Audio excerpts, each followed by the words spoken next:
warahmatullahi wabarakatuh.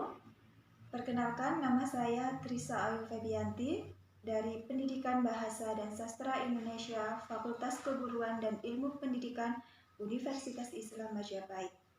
Saya di sini akan menjelaskan tentang komunikasi bahasa. Dalam sebuah kehidupan bermasyarakat, pada dasarnya manusia menggunakan alat komunikasi lain selain bahasa. Namun, tidak mungkin manusia hidup tanpa menggunakan bahasa, karena pada dasarnya manusia merupakan makhluk sosial. Manusia merupakan makhluk yang berinteraksi dan bersosialisasi dengan manusia yang lainnya.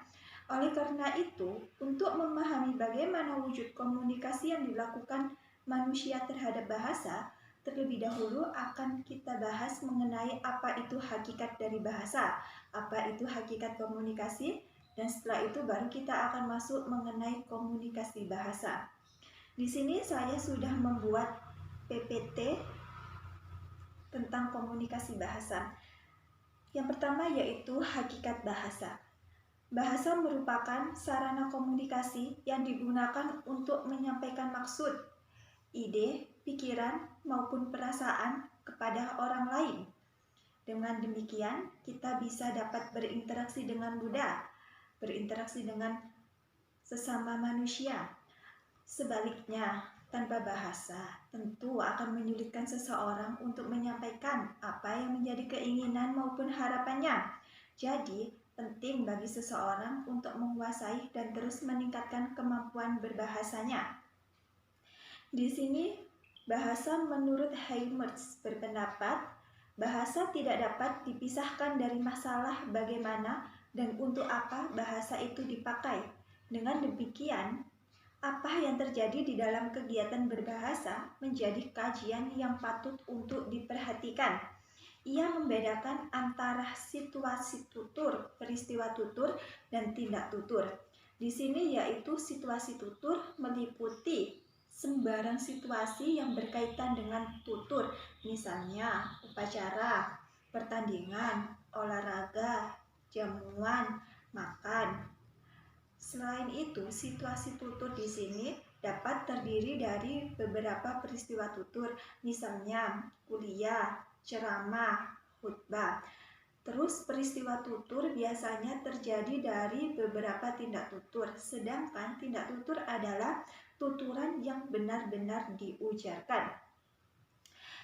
Dalam pandangan sosiolinguistik, bahasa tidak saja dipandang sebagai segejala individualis, tetapi merupakan gejala sosial.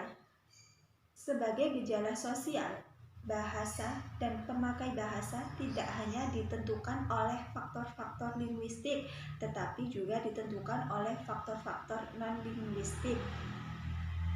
Faktor-faktor non-linguistik yang mempengaruhi pemakaian bahasa yaitu ada dua. Yang pertama yaitu faktor-faktor sosial dan faktor-faktor situasional. Di sini faktor-faktor sosial yaitu seperti status sosial, tingkatan pendidikan, usia, tingkatan ekonomi, dan jenis kelamin, dan masih banyak lainnya. Terus yang kedua yaitu faktor-faktor situasional. Faktor-faktor situasional di sini yaitu siapa berbicara dengan bahasa apa, kapan, kepada siapa, di mana, dan mengenai apa pembicaraan tersebut. Jadi, bahasa itu beragam, artinya meskipun sebuah bahasa mempunyai kaidah atau pola tertentu yang sama, namun karena bahasa itu digunakan oleh penutur yang heterogen dan mempunyai latar belakang sosial dan kebiasaan yang berbeda, maka bahasa itu sifatnya beragam, baik dalam tataran fonologis, morfologis, sintaksis, maupun pada tataran leksikal. Bahasa itu dinamis, maksudnya bahasa itu tidak terlepas dari berbagai kemungkinan perubahan sewaktu-waktu dapat terjadi. Setelah itu saya akan menjelaskan tentang hakikat komunikasi. Secara etimologis, komunikasi berasal dari bahasa Latin yaitu communicare yang berarti berpartisipasi atau memberi tahukan.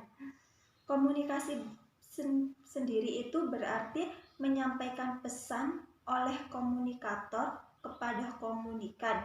Sebagai sebuah istilah, komunikasi dapat diartikan sebagai penyampaian dan penerimaan pesan atau informasi antara dua orang atau lebih dengan menggunakan simbol verbal ataupun non-verbal.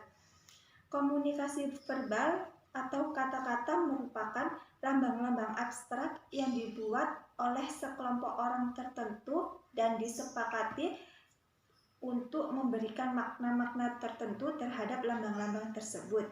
Sedangkan komunikasi nonverbal di sini terdapat beberapa karakteristik dan ciri-ciri. Yang pertama yaitu komunikasi nonverbal mentransmisikan perasaan. Komunikasi nonverbal bermakna ganda. Komunikasi nonverbal terkait dengan kebudayaan. Komunikasi nonverbal memiliki banyak fungsi. Komunikasi nonverbal adalah pesan-pesan yang dinyatakan bukan lewat sarana linguistik. Beberapa teori komunikasi nonverbal seperti komunikasi objek, gerakan tubuh, vokalik, atau sentuhan. Komunikasi yang efektif dapat ditandai dengan makna yang diterima oleh komunikan sama dengan makna pesan yang disampaikan oleh komunikator.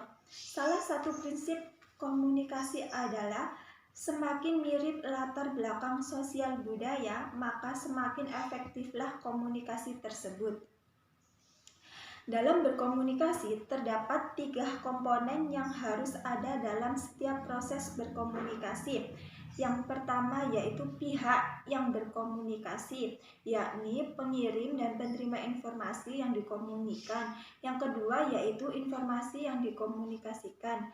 Dan yang ketiga yaitu alat yang digunakan dalam komunikasi tersebut. Pihak yang terlibat dalam komunikasi yang pertama, pengirim informasi, dan yang kedua yaitu harus ada penerima informasi. Sedangkan alat yang digunakan dapat berupa simbol atau lambang seperti bahasa. Bahasa berupa tanda-tanda seperti rambu-rambu lalu lintas, gambar, petunjuk, dan juga gerak-gerak anggota badan. Setelah menjelaskan tentang apa itu hakikat bahasa dan apa itu hakikat komunikasi, kita akan masuk dalam tema kita yaitu komunikasi bahasa. Di sini terdapat 2 macam komunikasi bahasa, yaitu komunikasi bahasa searah dan komunikasi bahasa 2 arah. Komunikasi searah yaitu si pengirim tetap sebagai pengirim. Sedangkan komunikasi 2 arah yaitu komunikasi yang secara berganti-ganti si pengirim bisa menjadi penerima dan penerima bisa menjadi pengirim. Komunikasi searah ini biasanya terjadi dalam komunikasi yang sifatnya itu memberitahukan seperti khutbah di masjid dan lain banyak sebagainya. Sedangkan yang komunikasi 2 arah ini biasanya terjadi pada situasi seperti rapat, diskusi, perundingan, dan masih banyak juga lainnya. Yang komunikasi bahasa sebagai alat komunikasi yaitu terdiri dari 2 aspek, yaitu aspek linguistik dan aspek non-linguistik atau paralinguistik. Aspek linguistik mencakup tataran fonologis, morfologis, dan sintaksis. Aspek linguistik dan paralinguistik berfungsi sebagai alat komunikasi bersama-sama dengan konteks situasi, membentuk atau membangun situasi tertentu dalam proses komunikasi. Dan yang terakhir yaitu kita akan membahas tentang keistimewaan bahasa dari manusia. Sebenarnya di dalam buku Abdul Chair dan Leoni itu terdapat 16 macam keistimewaan bahasa Indonesia. Namun saya hanya menulis atau mencatat di dalam PPT ini 5 keistimewaan yang menurut saya merupakan paling pokok, yaitu Yang pertama, partisipan dalam komunikasi bahasa dapat saling berkomunikasi. Yang kedua, yaitu lambang bahasa itu dapat menjadi umpan balik yang lengkap.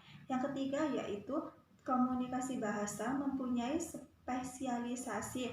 Maksudnya, manusia dapat berbicara tanpa harus mengeluarkan gerak-gerak fisik untuk mendukungnya. Dengan suara saja, manusia yang kita ajak berbicara dapat menangkap maksud apa yang kita tujukan. Terus yang keempat yaitu lambang-lambang bunyi dalam komunikasi bahasa adalah bermakna atau merujuk pada hal-hal tertentu. Terus yang terakhir atau yang kelima di PPT ini yaitu hubungan antara lambang bahasa dengan maknanya, bukan ditentukan oleh suatu persetujuan atau konvensi di antara para penutur suatu bahasa itu. Nah, dari penjelasan komunikasi di sini saya sudah memaparkan beberapa tentang pengertian-pengertian bahasa, komunikasi, dan komunikasi bahasa itu sendiri serta keistimewaan dari bahasa manusia. Kurang lebihnya saya mohon maaf apabila ada salah-salah dari materi yang telah saya sampaikan. Kurang lebihnya saya akhiri. Wassalamualaikum warahmatullahi wabarakatuh.